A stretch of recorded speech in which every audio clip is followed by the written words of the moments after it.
ದಮ್ ದುರ್ಗಾಯ ನಮಃ ಎಲ್ಲರಿಗೂ ನಮಸ್ಕಾರ. Welcome back to your channel. Welcome back to your reading. ಟೀಕೆ.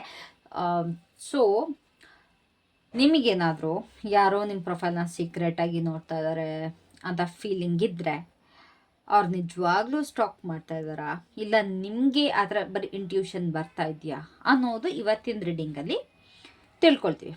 ಓಕೆನಾ? ಸೊ ನೆಕ್ಸ್ಟ್ ಏನಾಗ್ಬೋದು ಅನ್ನೋದ್ರ ಬಗ್ಗೆ. ಆ್ಯಂಡ್ ಇಫ್ ಇನ್ ಕೇಸ್ ನಿಮಗೆ ಹತ್ರ ಏನಾದ್ರು ಡೌಟ್ ಇದ್ದು ಕನ್ಫರ್ಮೇಷನ್ ಇದ್ದರೂ ಈ ರೀಡಿಂಗ್ ರೆಸೊನೇಟ್ ಆಗುತ್ತೆ, ಇಲ್ಲ ಅಂತಂದ್ರೂ ಕೂಡ ಅಕಸ್ಮಾತ್ ಬರೀ ನಿಮಗೆ ಡೌಟ್ ಇದೆ ಅನ್ನೋದಿದ್ರೂ ಕೂಡ ಇದು ನಿಮಗೆ ರೆಸೊನೇಟ್ ಆಗ್ಬೋದು. ಆ್ಯಂಡ್ ಆಲ್ಸೋ ಈ ರೀಡಿಂಗ್ ಕಲೆಕ್ಟಿವ್ ಎನರ್ಜಿ ಆಗಿರೋದ್ರಿಂದ ಎಲ್ಲರಿಗೂ 100% ರೆಸೊನೇಟ್ ಆಗುತ್ತೆ ಅನ್ನೋ ಒಂದು ಗ್ಯಾರಂಟಿ ಇಲ್ಲ. ಓಕೆನಾ? ಸೊ ನಿಮ್ಮ ಇಂಟ್ಯೂಷನ್ನ ಫಾಲೋ ಮಾಡಿ. ಅಕಸ್ಮಾತ್ ನಿಮ್ಮ ಇಂಟ್ಯೂಷನ್ ಹೇಳ್ತಿದ್ರೆ ಎಸ್ ಇದು ನನಗೆ ರೆಸೊನೇಟ್ ಆಗ್ತಿದೆ ಅಂತಂದರೆ ಅದನ್ನ ಫಾಲೋ ಮಾಡಿ. If not it's okay. ಓಕೆನಾ? ನೀವು ಪರ್ಸ್ನಲ್ ರೀಡಿಂಗ್ ತೊಗೊಂಡು ಕ್ಲಾರಿಟಿನ ತೊಗೊಳ್ಬೋದು.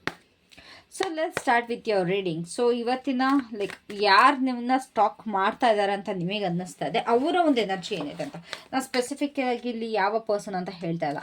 ಆ ಪರ್ಸನ್ ನಿಮ್ಮ ಮೈಂಡಿಗೆ ಗೊತ್ತು ಯಾರು ಅಂತ ನಿಮಗೆ ಗೊತ್ತಿರ್ಬೋದು. ಸೊ ಆ ಒಂದು ಅಕಸ್ಮಾತ್ ಮಾಡ್ತಾ ಇದ್ರೂ ಕೂಡ ಅವರ ಒಂದು ಇವತ್ತಿನ ಎನರ್ಜಿ ಹೇಗಿದೆ, ಅವ್ರ ಮನಸ್ಸಲ್ಲಿ ಏನು ನಡೀತಾರೆ. ಇಫ್ ಇನ್ ಕೇಸ್ ನಿಮಗೆ ಗೊತ್ತಿಲ್ಲ ಮೇಡಮ್, ಅಕಸ್ಮಾತ್ ನೀವು ತಿಳ್ಕೊಳ್ಬೇಕು ಅಂತ ಇದ್ರೂ ಕೂಡ you can check it out. ಯಾವ ಪರ್ಸನ್ ಏನಿದು ಅನ್ನೋದು ಇಲ್ಲಿ ನಿಮಗೆ ಕ್ಲಾರಿಟಿ ಸಿಗುತ್ತೆ. ಸೊ ಅವರ ಒಂದು ಇವತ್ತಿನ ಎನರ್ಜಿ ಏನಿದೆ, what is their energy today.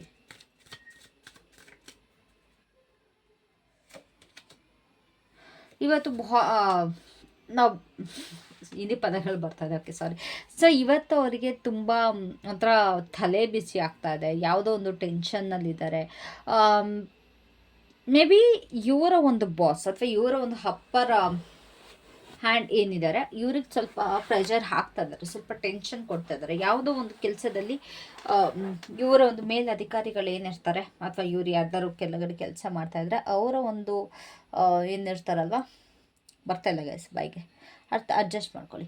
So ಅವರಿಂದ ಸ್ವಲ್ಪ ಪ್ರೆಷರ್ ಬರ್ತಾ ಇದೆ, ಅಥವಾ ಇವರ ಒಂದು ಫ್ಯಾಮಿಲಿ ಕಡೆಯಿಂದ ಸ್ವಲ್ಪ ಟೆನ್ಷನ್ನಲ್ಲಿದ್ದಾರೆ. ಏನೋ ಒಂದೊಂದು ಪ್ರೆಷರ್ ಇವ್ರಿಗೆ ಇವತ್ತು ಖಂಡಿತವಾಗ್ಲೂ ನಡೀತಾ ಇದೆ. ಮೇ ಬಿ ಯಾವುದೊಂದು ಡಿಸಿಷನ್ ತೊಗೊಳ್ತಾ ಇದ್ದಾರೆ, ಏನೋ ಮಾಡಬೇಕು ಅಂತ ನಿರ್ಧಾರ ತೊಗೊಳ್ತಾ ಇದ್ದಾರೆ. So there is something going on. Okay. And also ಒಬ್ಬರು ಕಮೆಂಟ್ ಹಾಕಿದ್ರೆ, ಮೇಡಮ್ ನಿಮ್ಮ ನಗು ತುಂಬ ಚೆನ್ನಾಗಿದೆ ಅಂತ. Thank you so much. Love you, ನನ್ನ ಕಡೆಯಿಂದ ಲವ್ ಯು ನಿಮಗೆ. ಓಕೆನಾ? ಸೊ ಸೊ ಅವರು ನಿಮ್ಮ ಸೋಷಿಯಲ್ ಮೀಡಿಯಾ ಅಥವಾ ಸ್ಟೇಟಸ್ನ ನೋಡ್ತಾ ಇದ್ದಾರಾ? ಸ್ಟೇಟಸ್ ನೋಡ್ತಾ ಇದ್ದರೆ ಅದು ವಾಟ್ಸಪ್ ಸ್ಟೇಟಸ್ ನೋಡ್ತಾರೆ, ಅವ್ರು ನಿಮ್ಮ ಕಾಂಟ್ಯಾಕ್ಟಲ್ಲಿದ್ದಾರೆ ಅಂತ. ಇಲ್ಲ ಅಂತ ಅಂದರೆ ಯಾವ ರೀತಿನಾರು ಆಗಿರ್ಬೋದು. ಸೊ ಅವರು ನಿಮ್ಮ ಸ್ಟೇಟಸ್ ಅಂತಂದರೆ ಇಫ್ ಇನ್ ಕೇಸ್ ನಿಮಗೆ ಆ ಪರ್ಸನ್ ಗೊತ್ತಿಲ್ಲ ಅಂತಂದರೆ ಅವ್ರು ಏನಾದರೂ ನಿಮ್ಮ ಸೋಷಿಯಲ್ ಮೀಡಿಯಾ ಅಥವಾ ಒಂದು ಸ್ಟೇಟಸ್ನ ನೋಡ್ತಾ ಇದ್ದಾರಾ?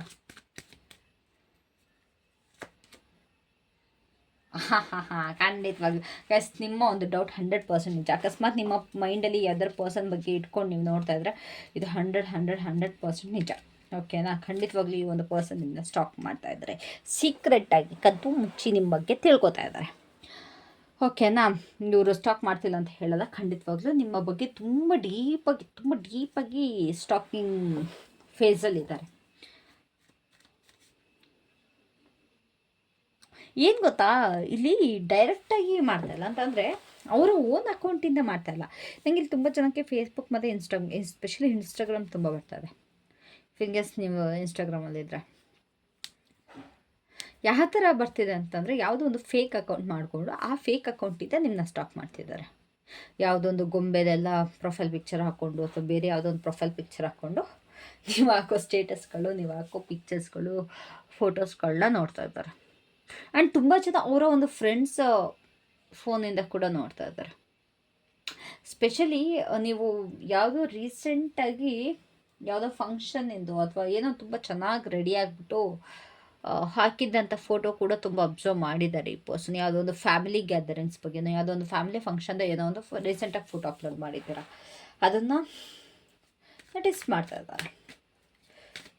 ಸೊ ನೋಟಿಸ್ ಮಾಡಿದ್ರ ಬಗ್ಗೆ ಯಾರ ಹತ್ರನಾರು ಅಥವಾ ಇಷ್ಟಕ್ಕೆ ನಿಲ್ಲಿಸ್ತಾ ಇದ್ದಾರಾ, ಇಲ್ಲ ಬೇರೆ ಯಾರ ಹತ್ರನಾರು ನಿಮ್ಮ ಬಗ್ಗೆ ತಿಳ್ಕೊಳ್ತಾ ಇದ್ದಾರಾ?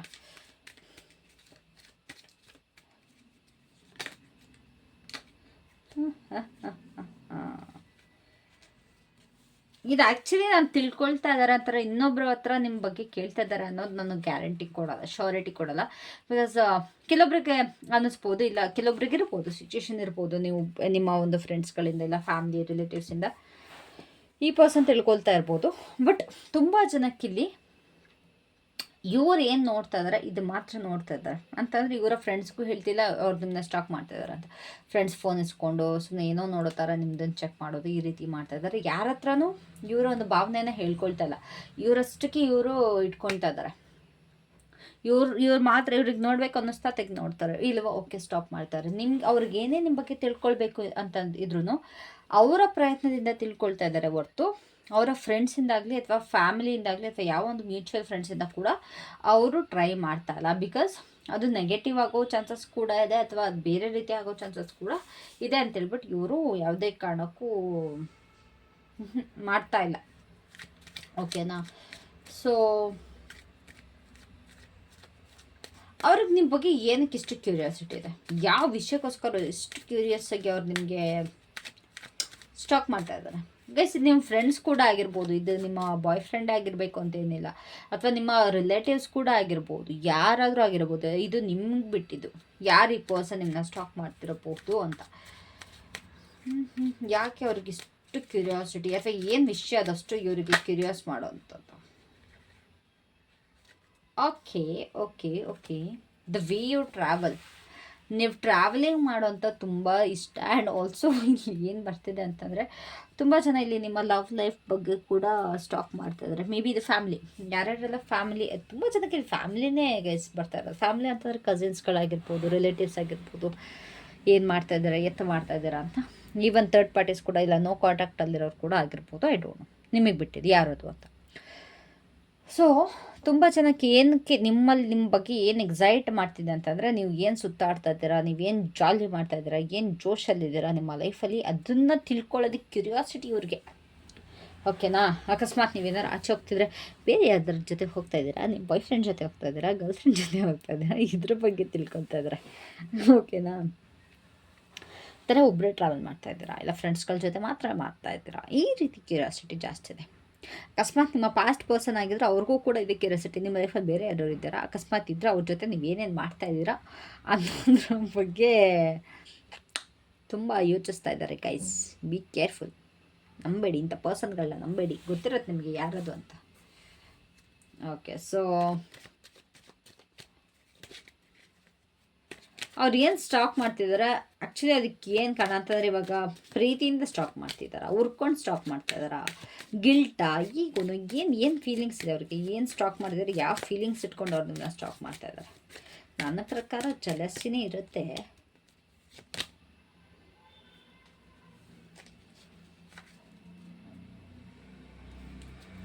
I can sense some like ಒಂಥರ ಪೊಸೆಸಿವ್ನೆಸ್, ಒಂಥರ ಕ್ಯೂರಿಯಾಸಿಟಿ ಅನ್ನೋದು ಕಾಣಿಸ್ತದೆ. ಅಂತಂದರೆ ಅವ್ರ ತಟ್ಟೆಲಿ ಏನಾಗ್ತಿದೆ ಅನ್ನೋದು ಮುಖ್ಯ ಅನ್ನೋದಕ್ಕಿಂತ ನಿಮ್ಮ ತಟ್ಟೆಲಿ ಎಷ್ಟು ದುಡ್ಡು ಹೆಗಣ ಬಿದ್ದಿದೆ ಅನ್ನೋದು ಮುಖ್ಯ ಅನ್ನೋದು ಈ ಒಂದು ವ್ಯಕ್ತಿಯ ಒಂದು ಭಾವನೆ.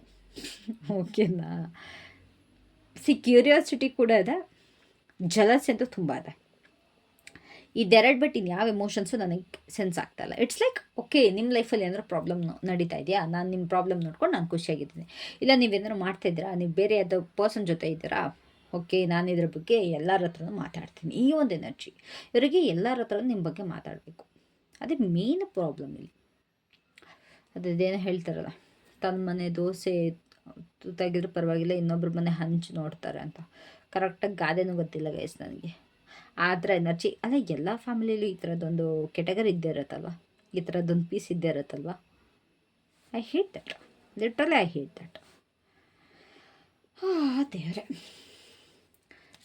ಸೊ ಇದ್ರ ಬಗ್ಗೆ ಏನಾದ್ರು ನಿಮ್ಮ ಹತ್ರ ಕೇಳ್ತಾರ, ಅಕಸ್ಮಾತ್ ಯಾರೇ ಆಗಿರ್ಬೋದು, ನಾವು ಬರೀ ಫ್ಯಾಮಿಲಿ ಅಂತ ಹೇಳ್ತಿದ್ದೆ, it could be any one. ನಿಮ್ಮ ಮೈಂಡಲ್ಲಿ ಯಾರಿದ್ದಾರೆ ಅವರೇ ಅಂದ್ಕೊಳ್ಳಿ.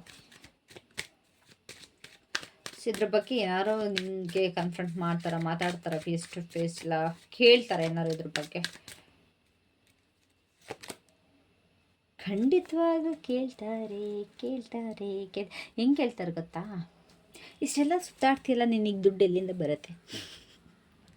ಇದೇ ಕ್ವಶನ್ ಬರುತ್ತೆ, ಸೀರಿಯಸ್ಲಿ ಇದೇ ಕ್ವಶನ್ ಬರೋದು. ಇಷ್ಟು ಚೆನ್ನಾಗಿ ಓಡಾಡ್ತಾ ಇದೆಯಾ, ನಿನಗೆ ಕೆಲಸ ಅಲ್ವಾ, ಜಾಬ್ ಬಿಟ್ಬಿಟ್ಟಾ, ಏನು ಕೆಲಸ ಮಾಡ್ತಾ ಇಲ್ವಾ? ಅಲ್ಲ ಇವಾಗ ಬರೀ ಸುತ್ತಾಡ್ತಾನೆ ಇರ್ತೀಯಲ್ಲ, ಯಾವಾಗ ಕೆಲ್ಸಕ್ಕೆ ಹೋಗ್ತೀಯಾ? ಏನು ಮಾಡ್ತಾ ಇದೀಯಾ? ಈ ಥರದ್ದು ಬರುತ್ತೆ ನೋಡಿ ನಿಮಗೆ. ಅಕಸ್ಮಾತ್ ನಿಮ್ಮ ಪರ್ಸನ್ ಏನಾದ್ರು ಆಗಿದ್ದರೆ, ಒಂಥರ ನೀವೇನಾದ್ರು ನಿಮ್ಮ ಕಲೀಗ್ಸ್ ಜೊತೆ ಏನಾದ್ರು ಟ್ರಾವೆಲ್ ಮಾಡ್ತಿದ್ರೆ ಅದಕ್ಕೂ ಕೂಡ ಉರ್ಕೊಂಡು ಮಾಡ್ತಾರೆ. ಹಂಗೆ ತುಂಬ ನಿಮ್ಮ ಪರ್ಸನ್ ಅನ್ನೋದಕ್ಕಿಂತ ನಿಮ್ಮ ರಿಲೇಟಿವ್ಸ್ ಅನ್ನಿಸ್ತಾ ಇದ್ದಾರೆ. ಅವ್ರಿಗೆ ಗೊತ್ತಿಲ್ಲ ನೀವು ಎಷ್ಟು ಎಫರ್ಟ್ ಹಾಕಿ ಪ್ರತಿಯೊಂದು ಕೂಡಿಟ್ಕೊಂಡು ಏನೋ ಒಂದು ಒಳ್ಳೇದು ಮಾಡ್ಕೊತಾ ಇದ್ದೀರ ಅಂತ. ನಿಜವಾಗ್ಲೂ ಅದು ಎಷ್ಟು ಫನಿ ಅನ್ನಿಸ್ತೆ ಗೊತ್ತಾ ನನಗೆ.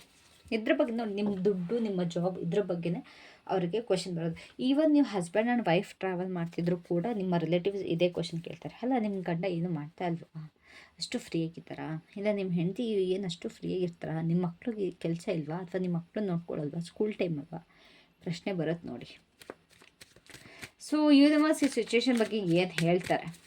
ಯೂನಿವರ್ಸ್ ಏನು ಮಾಡಬೇಕು? ಯೂನಿವರ್ಸ್ ಇಂಥವ್ರಿಗೆ ನನಗೆ ಆ್ಯಕ್ಚುಲಿ ಒಂದು ಮೀಮ್ ನೆನಪಾಗ್ತದೆ ಗೈಸ್. ಒಂದು ಆಂಟಿ ಇಟ್ಕೊಂಬಿಟ್ಟು ಪೊರ್ಕೆ ಇಟ್ಕೊಂಬಿಟ್ಟು ಬೈತಾರೆ ಗೊತ್ತಾ, ಅದು ಬರ್ತಾರೆ. ಸೊ ಯೂನಿವರ್ಸ್ ಇದಕ್ಕೆ ಇಂಥವ್ರಿಗೆ ಏನು ಮಾಡಬೇಕು universe?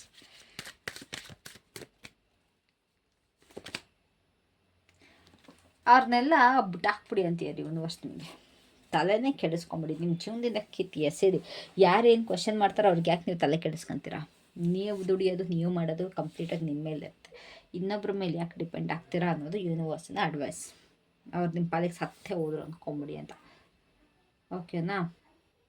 So yeah, that was it for today. Thank you so much. Have a great day. Love you all. Take care. Bye.